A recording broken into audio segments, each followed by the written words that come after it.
everyone. Today I'm going to be introducing you to reading processes, which is part 2 of your textbook. We're in chapter 6, and this is the precursor for the chapter 7 homework I'm going to be asking you to do on annotation. Reading rhetorically is something I want you guys to think about very carefully. Rhetoric, which is this word here, it's right in this word, means the art of persuasion, and many times it's applied to speech. So we might hear rhetoric be applied to a politician who is giving us a lot of rhetoric, but all it really means is that someone is trying to persuade us of something. When we read, though, we have to remember that we are being inundated with all kinds of messages, like this guy here, that are trying to get us to do something, to know something, or to believe something. In this case, we have a textbook, and a textbook's job is to get us to know something that either we didn't know before, or it's asking us to know something that we need to know more deeply. And that's where I think we are with reading rhetorically, that we need to know how to read more deeply. Because in a writing class that we're writing about the texts that we read and incorporating them with other texts and our own ideas and experiences, being able to read well is going to help us write better. So let's think about this in terms of our rhetorical situation for this class. So as a writer, when a writer sits down to write something like a textbook or a persuasive speech or even a blog or a tweet, he is choosing a genre, he or she is choosing a genre that kind of gives a purpose to their writing. In other words, the genre of a text can give you a very good idea of what its purpose might be. This is a textbook, and its purpose is to inform, to educate, to help its readers learn. So that makes sense. An argument genre would have a purpose to persuade someone to believe something that they didn't think before, or to do something that they weren't going to do before. So, when a writer sits down to write in a certain genre with a certain purpose, they also have a certain audience in mind. And the audience could be you. You could be the intended audience that an author has in mind, or you might not be the intended audience. You might just be somebody who happens upon the text, or you might have to read it as an assignment for a class, and you are not the audience. So you have to really think about, if you're not the intended audience, are you going to have a different purpose for that reading than the author might have intended? And that could be true. In this case, though, you're reading a textbook and you are the intended audience. So you're in the best position to get the purpose out of this text. So in this case, I really do want you guys to think of reading your textbook, and you'll have lots of textbook reading in this class, as an opportunity to learn something new. If you shape it that way, you're basically opening your mind to think of textbook reading as an opportunity and not as just a requirement. Because yes, it is a requirement, but if you just pose it as a requirement, you can kind of build a little barrier of resentment around the act of reading. And if you look at it as an opportunity, then you can open your mind and get the most out of reading so that it doesn't become such a burden. And honestly, I think that's the difference between enjoying reading and not enjoying reading. It's your mindset. And of course, we've all read things that we've found not enjoyable or boring. But in this case, you have to read your textbook, so you may as well get the most out of it. Okay, the other thing I want to point out, so we looked at purpose, we looked at audience, we looked at genre. The last one I want to point out is context, which is very important. So what is the context of the reading that you're doing and of the text itself? Well, the context, for example, of this book is that it's a textbook in a writing class. So one of the contexts that you're looking at is the context of situation, the environment that you're in a writing class. So you're looking at rhetorical situation in a, this specific topic for a writing class, but you're also looking at in the context of reading, right? So how does reading and or how do reading and rhetorical situation then apply to the context of a writing class, and then specifically, how does rhetorical situation apply to your reading? So you see that context is quite complex. It has layers, and to understand how those layers are working really can open up a lot of avenues of thought. We'll get more into this as we go through, but right now I really just want you to know that there's a purpose for you doing this, and your understanding of that purpose matters. That you could be the intended audience for a text. In this case, you are, but you're not always going to be.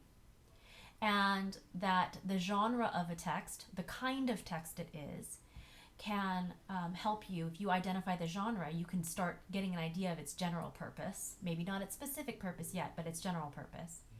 And that every text has a context or a larger environmental kind of situational place that it's coming to in your learning. Okay, so let's go to the next page. Okay, so all of this is really important to understand as we start becoming more active, engaged readers. And again, it starts with that mindset. Do I expect to get anything out of this reading activity that I'm doing beyond some points for doing my homework? So, which is fine too. Points are good. But so having that mindset will help you feel more active and engaged. So we want to make sure your environment is conducive to your reading, both physically and mentally. So it could be, where you are physically. It also can be where you are mentally. Are you able to give the attention and focus that you need to your reading assignment? Are you using a device or a textbook that is the most conducive to your reading? Even to help you focus. I love that idea. Sometimes, like I keep getting these little pop-ups over here that can be a little distracting. And so if you find you're usually have a hard time focusing, you really want to get as few distractions as you possibly can from the actual device you're reading on. The other thing is, reading we often do by ourselves, but we're not doing it by ourselves. I want you to remember that as you're reading chapter 7, you're reading it with the entire class. Maybe not at the same time, but you're all encountering the same ideas, and you're all engaging with them at different levels and with different understandings, because you have different experiences. And this is really important. When we share those experiences with each other in class and on discussions, we can really help each other understand from a new perspective. This is why reading can be so powerful. It takes an idea from just being kind of a concept to being something that we do and we know about and that we see in the world. This is really important, starting with what's easy and then tackling the more difficult content. This is so important. Oftentimes we make ourselves feel very forced to understand everything right off the bat and get it right down and be perfect right off the bat. That's not at all what you need to do. Instead, I want you to think about reading in layers, which we'll talk about in a second, but reading in layers so that you understand what you can through the first reading or second reading. And then as you go through, you use the understanding that you got from your first reading to unlock the more difficult content as you continue engaging that text. The one and done reading that many of us did in high school is not going to work in college, because in college you have to understand what you read. You're held accountable for the knowledge in that textbook, and either by demonstrating that knowledge in a paper or maybe even on a quiz or a test or something like that. And that's not just for my classes, for all classes. So being able to kind of understand in layers is a really important skill. And then finally, you're talking about annotating. Annotations are important for many things. First of all, they help us be active and engaged. It's hard to fall asleep if you're looking actively for main ideas and supporting evidence and marking those. But it's also a place for you to keep little notes. So you can write response-based notes. I often use question marks to mark places that I thought, again, what was difficult, what I didn't understand, what I want to ask about in my class discussions. I use exclamation points to highlight something that I thought was really important, something I want to go back to. Maybe it's new information, maybe it's exciting. Smiley faces for stuff that's funny, or frowny faces for things that make me angry. So it's a place to go back and respond. And again, those question marks and those things that are really important can help you go back and identify those difficult things as you go through. So you're leaving yourself little breadcrumbs so that you're not wasting time on each reading. Okay, so fast and slow reading. This is really important. So there are two types of fast reading that we do, and a lot of us do that in high school. And this is why in college sometimes we're not as great as we should be at reading. So the first thing we do is skimming. And skimming is an activity that we do kind of to just kind of run our eyes across the whole text and just kind of get the big main ideas. Now, skimming is a good thing to do when you preview a text. Previewing a text is really the first thing you want to do when you engage a text, because you get an idea of what its main ideas are, the tone, the genre, and the level of difficulty. I often read the introduction of a text and then go back to the conclusion of a text, maybe the first page and the last page if it's a longer work, to get an idea of kind of how difficult it is, how challenging it will be, and that kind of helps me with, okay, so how much time do I need to devote? How much concentration do I need to devote? The other thing is skimming can be really useful to find information quickly in a testing situation, so that can be good. Slow reading, though, is using those annotations. It's all of these things that you see here. It allows you to understand main ideas, find places where you don't understand rhetorical situation, and even understand writerly process. So when you read, you're also learning how to write, and this is so important.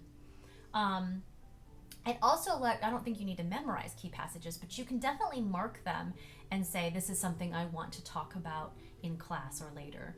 The second type of fast reading then is called scanning. And scanning is really, really good after you read to go back through and find those terms, find the specific information, find the marks that you made on the text to help you understand or to help you re-engage those ideas, to remind you to go back and bring those pieces of information back to the class, those ideas, those difficulties that you were having, and again, to make that reading activity much more social.